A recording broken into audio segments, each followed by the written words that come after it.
Welcome to the Rational Optimist Podcast 5000. So many drone sightings have been reported to the FBI in the last month. What are these things, Stephen? I honestly don't know. And that's maybe a bad way to start off a podcast, but I mean, the official line from the FBI and other government agencies is basically they're a combination of delivery drones from companies, hobbyist drones, so normal people flying these drones, police drones, and then some fixed-wing aircraft, helicopters, and basically things people have reported as drones. So don't know how far you've gone down the rabbit hole, but I'm pretty happy with that explanation, to be honest with you. I've purposely not gone down the rabbit hole, but obviously the government and military know what this is. If they didn't know what it was at the beginning, they would have found out by now. This has been going on for at least a month. So I'm not worried that it's some Iranian ship off the coast launching drones over New Jersey. That is not happening. I'm pretty certain of it. But to me, this is drones coming out moment. They're entering the public consciousness. We wrote about drone tech a couple weeks ago, and all of a sudden, it's by far the biggest story in the world. 100%. What I find so interesting about this is that people are freaking out because drones are in the sky and everyone's seeing them. As you said, this is really drones coming out moment. They're going from some fringe thing that kind of hobbyists do, or maybe companies use, to part of your everyday life. You are going to see them everywhere. They're going to be saving your life. They're going to be delivering parcels. They're going to be catching criminals. They're going to be keeping presidents safe. They're going to become as common as smartphones or cars. Do you think, is Amazon the leader there? Are they, because I know they have some clearances from the FAA that most companies do not. Yeah, so why this is really drones coming out moment, or maybe 2025 is the year of the drone, is that, so 60 Minutes, 2013, Jeff Bezos predicts that within a couple of years, we are going to see the sky filled with delivery drones. And they're going to be, Amazon is just going to have these everywhere, right? There's going to be thousands, if not millions of drones delivering your parcels. That didn't happen. And the reason that didn't happen is the FAA, the overlord of America's skies, basically had this rule where you had to, if you wanted to deliver something by drone or use a drone for commercial uses, you had to, first of all, have a pilot's license, right? How crazy is that? But at all times, a human had to be able to see the drone, okay? So obviously, this is a huge... the human piloting it needed to be able to see it, right? Exactly. So this was obviously a huge burden, and that's the reason they didn't take off. To your point, Amazon, Google's drone startup Wing, Walmart, who is working with Zipline, and another couple of companies, they have now got clearance from the FAA to go beyond the visual line of sight, which basically means, hey, you can deliver something by drone and a human does not have to look at it or see it at all times. Does it still have to be driven by a pilot? That's a great question, and I don't know. But I mean, fast forwarding maybe a couple of years, you would imagine these are all just 100% autonomous. And I believe right now, Zipline is working with Walmart, delivering stuff all over America. You can kind of think about it as SkyMart. Those are not human operated. They're basically autonomous. It all comes back to regulation, as usual. You know, the blight strikes again. Yeah. So the laws put the liability on the drone manufacturers. So they must make drones that, I think it's 400 feet, that can't operate beyond 400 feet beyond the pilot, because if they're used in an unauthorized way, the drone companies are held responsible. So it's just completely kneecapped all the drone manufacturers in the US. And the effect of that is that China has a massive lead in drone manufacturing. One Chinese company, DJI, accounts for 70% of the drone market, and thousands upon thousands of their drones are used by U.S. law enforcement and military. Did you say 400 feet? That was the regulations? I guess that sounds kind of too narrow, but that's what I thought it was. Whatever it is, that's crazy, because I was only reading an article today that right now, military drones in Ukraine, which, by the way, drones are now destroying more tanks and taking out more soldiers than any other weapon or part of warfare. Those things can now fly 30 kilometers autonomously, like on their own, which is crazy. That's just a huge difference. So I guess that describes the difference between what we can actually do and what's allowed in America right now. But as I said, These rules are changing, so that's a good thing. And I mean, Amazon again gets the clearance this year, as did the other companies we mentioned. Goal is now to deliver 500 million packages a year by drone by 2029. So I think, you get the Amazon Prime option. I think in a year or two, if in large parts of America, you're going to get the option to deliver by drone. Maybe it's a little bit extra, maybe it's not, I don't know, but that's certainly going to be on there. You think everyone's going to be cool with drones buzzing over their houses? This is like, we know how supersonic flight got killed because a couple hundred people in Oklahoma City complained about it, right? I feel like this is way more disruptive than that. So I'm a little bit skeptical it's ever really going to become ubiquitous. Interesting. I mean, I guess I can paint the argument two ways. So I live near basically a helicopter training facility, and there's always helicopters out my house. Don't really mind. Just it's like living under a flight path, I guess. Just get used to it. I guess it depends how much it benefits you, in the sense that if it actually brings tangible benefits to your life, like, oh hey, I didn't have to go to the shop today because I just ordered it and a drone delivered it. I think that will get people on the side of drones. The other side of this is that forget about the drones. Imagine cars were invented today. Okay, studies show that we're going to kill 42,000 Americans a year, over 40,000 Americans a year.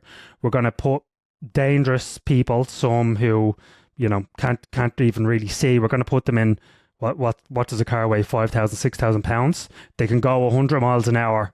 And what do you say? There's no way cars would be allowed today, right? So maybe you're right about the drones. Point taken. It just seems like a tough thing to organize because you have to individual people have to agree to allow drones to buzz over their house. Maybe Amazon solves it because they've got 100 million Prime subscribers. It could be a thing where if you're a Prime subscriber, you authorize drones to fly over your house. Maybe that fixes it. I'm gonna say the vast majority of people do authorize that, but it's a good question. I don't know if there's any specific regulations. Like, I don't think there's, the way you can't fly over like censored airspace or whatever they call it. I'm not sure that applies to any households. Getting away from the delivery drones, like getting your morning coffee or parcel delivered, I think there's another couple of good use cases for this. So if you happen to be robbed in Santa Monica right now, the local PD, is going to launch a $13,000 drone from the roof of the police department, and within 3 minutes it's going to get to the scene of the crime and help officers respond to what's going on, see what's going on before they go into a dangerous situation, chase down the perpetrator. There's all that type of stuff. And I think even the bigger thing here is that after the Trump assassination, and now I read a stat that the amount of drone incursions into NFL games, so two teams are playing, a drone flies over the stadium, that doubled over the last year. I think every major live event, every sporting event, every time a president steps out, every concert, all that type of stuff, they are now going to have defense drones. So I think that's just going to be normal. Like you'd see police at an event, you're just now going to see drones. What's the one mega trend we say will never end is increasing spending on cybersecurity, right? How important is cybersecurity to these drones? Imagine if one of these things is hacked or a whole fleet of them is hacked. Big deal. Maybe on that point, it's weird because right now in the war in Ukraine, you can basically jam a normal drone that has like, hey, you're a pilot, you're sitting 10k away, you can jam it so you can't reach the signal. Whereas the AI drones, you can't jam the signal because there's nothing to jam because it's basically computers on board. I wonder, are they somehow cyber-proof? I don't know, but yeah, for sure it's a big risk. But I think that risk is like, whoever figures out that is going to be a billionaire. You know what I mean? Makes drones unhackable or whatever. You think drones are a net force for good in the world? I know all tech can be used for good or evil, but like taking AI, for example, you need an imagination to conjure up ways it could hurt people. With drones, you don't really need an imagination. I could easily imagine a dystopian government with a fleet of drones that can fly to your house and watch you and shoot you if they do something you don't like. I mean, I think these things are always kind of path dependent in the sense that depending on what governments are in power and how we use the technology, will depend whether it's a force for good or bad. And it could be different in different countries. I would say the internet has mostly been a force for good. You could maybe have qualms with that in China, where you have a credit score now, and like everything you do is through the internet. So I think it's going to depend on how we use them, to be quite honest with you. So yeah, I mean, yeah. So the U.S. needs to win, first of all. If China wins, the path that we go down might be darker. There's very few technologies in history which have just been able to stop. So my take on all, and is this technology good, is it bad? It's happening. So you better try to shape it. And the good guys like the US better try to win. That's always my take on these things, because it's going to happen one way or another.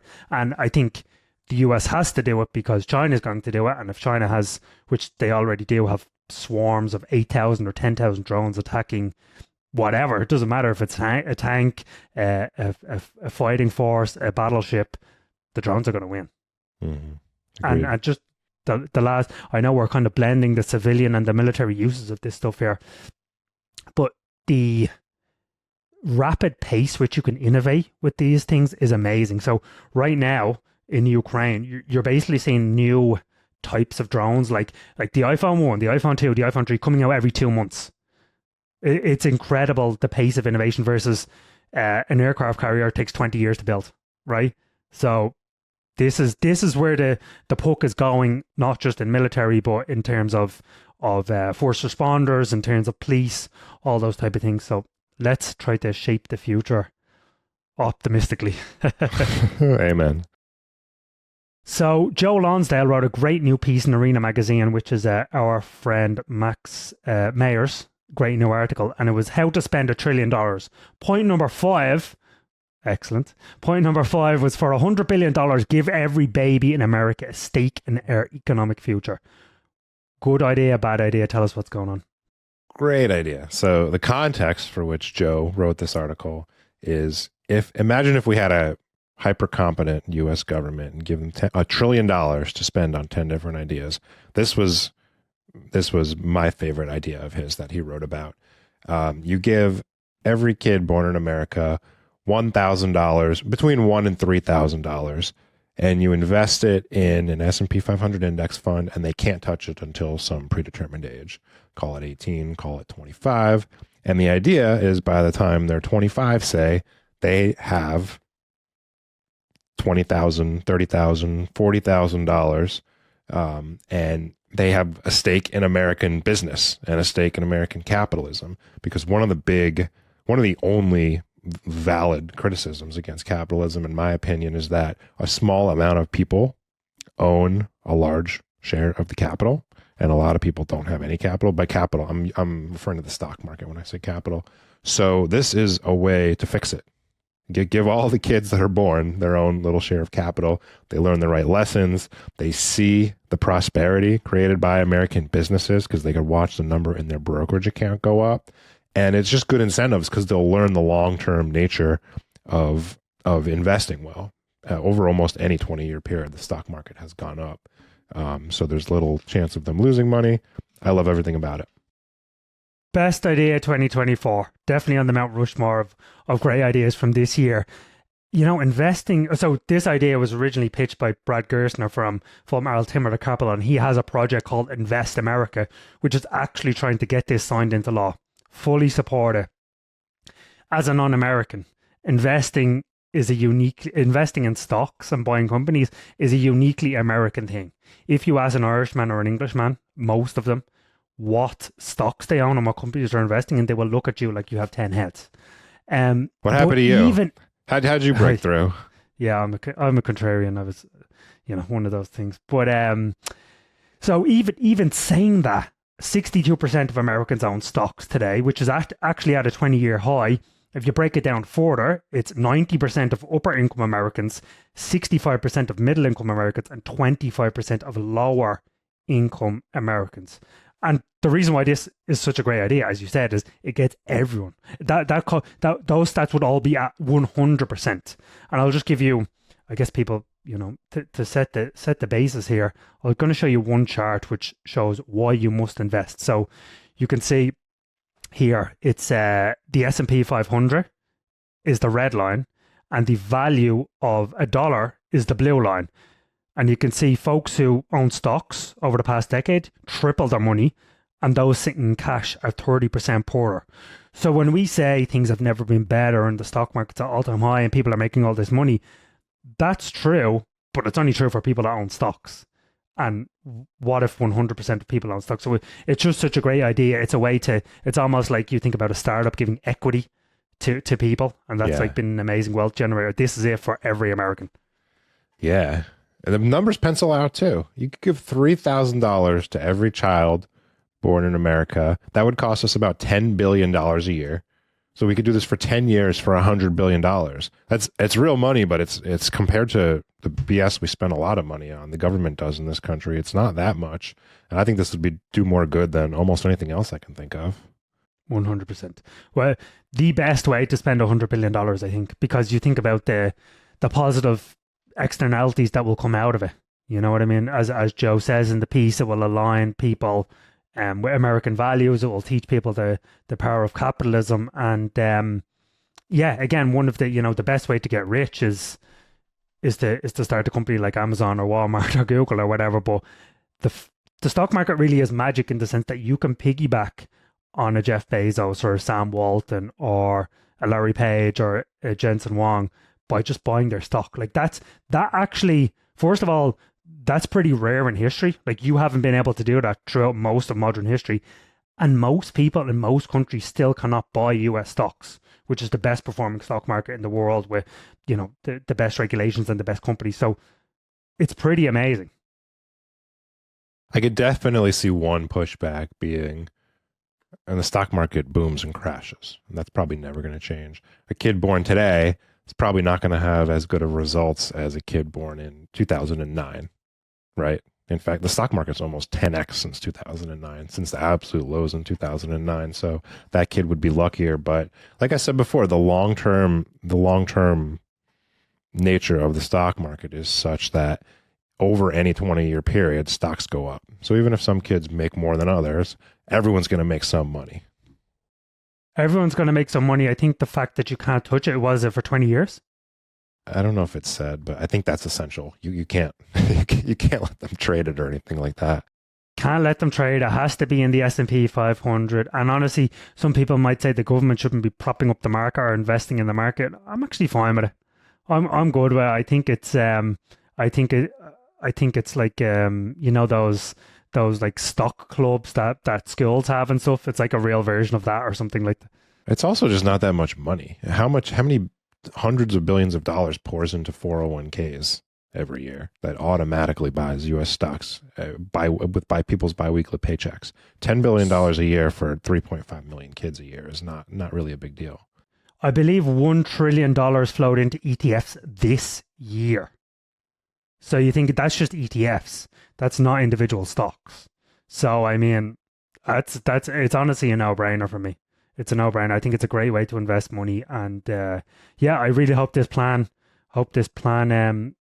goes forward. I would encourage everyone to check out Brad Gerstner's Invest America plan. Maybe talk to your local representative about it.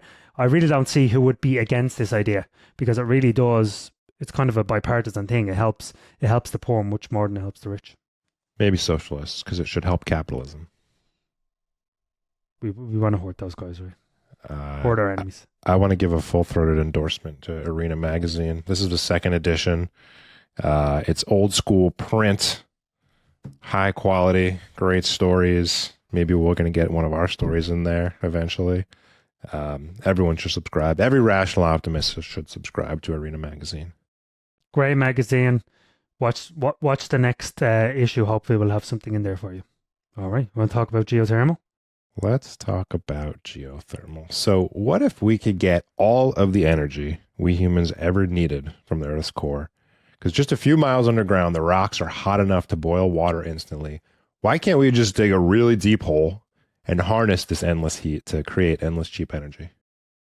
Yeah, so I mean, first of all, the geothermal is kind of this fringe thing, right? But I'm going to show you a chart that shows the global energy reserves. And basically, the amount of geothermal energy that's in the Earth's crust is vastly, vastly more than all the uranium and the lithium and the thorium and the coal and the oil and the gas that we know about today.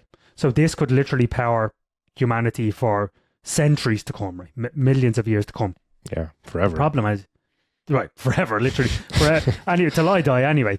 The problem is that you need to dig really far underground to tap into this heat most places. So I used to live in New Zealand. You see all those geysers in Iceland, and it's like in parts of the world that just won the geographic lottery, the geothermal energy is literally right under the surface. So you go and you see the bubbling mud and those hot geysers that you can go bathe in and stuff. For most of the world, that's not the case. You really need to dig thousands of meters down into the ground. The problem is drilling deep is really, really difficult. So the Russians tried to dig a really deep hole. Was it in the 1970s? They had scientists dig 7.6 miles underground, and they basically gave up because their drills kept breaking, their stuff kept melting. It's interesting to think that like we can send probes to Mars and we can send men to the moon, but we can't really get that deep down into the Earth. It's a very difficult problem to solve. So what's cool is there's a whole new generation of technology coming online that hopefully can help solve this problem. One of the coolest is from a company called Quaise, I think it's pronounced. They create what is essentially amounts to a laser that you point at the ground and it melts through the rock. And their goal is to be able to dig really, really deep holes that are not even that wide. I think it was like a foot or two wide in diameter, and be able to access the endless heat, turn that into endless energy anywhere on Earth. Anywhere on Earth. That's the key. So basically, you could have this, I don't know, this 10-inch hole that drills 10,000 or 20,000 feet into the ground or whatever it is, and it powers an entire city or powers an entire town even. The other exciting, so there's really three startups going after this, and kind of geothermal one is like, oh hey, we can kind of do this some places. Geothermal two is, let's use these advanced technologies to try to drill really deep holes anywhere. So Quaise is one that you mentioned. The other two are Fervo and Ever. And these guys, especially Fervo, are really piggybacking off the fracking revolution. So obviously fracking turned America into the world's largest oil buyer, into the world's largest oil producer. And it basically, allowed us to tap vast reserves of fuel, trapped layers or beneath layers of rock underground. Now we're basically doing that for geothermal. Instead of going after oil and gas, we're trying to get hot rocks and basically pump water down and then pump it back up through the hot rocks. So it's exciting because although geothermal is kind of a newish technology, or at least this version of it, it's piggybacking off the success of fracking. And for actually, it's something like 80 or 90% of the workforces at these new startups are from the oil and gas industry. There's that much tech transfer, which is really exciting. And I think it can take off faster than we think it's going to. It's interesting because it sounds so simple. At its core, energy generation really is simple. Almost every form of energy generation is heat something up, create steam, spin turbine, make electricity, right? And with fossil fuels, you have to burn stuff. You have to burn oil, you have to burn coal, you have to burn natural gas. Geothermal, there's nothing to burn. It's just you access the heat directly. It sounds so simple, right? Just dig a hole to where it's hot enough, harvest the energy. But I was tangentially involved in like Canadian junior resource companies 10, 15 years ago.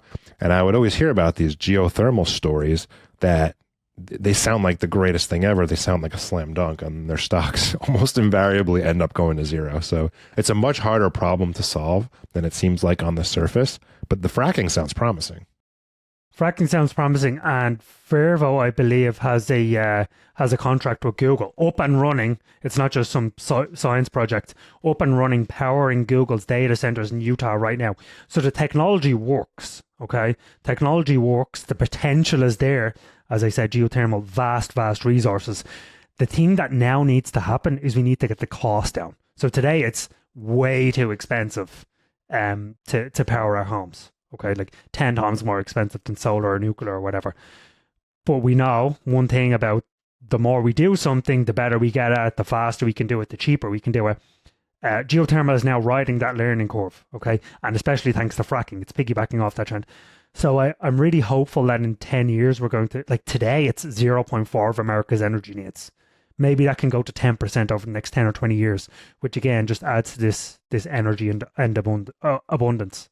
Why is it always big tech at the forefront of these energy technologies? So you got 3 Mile Island restarting thanks to Microsoft. You got Amazon investing in really exciting SMR companies.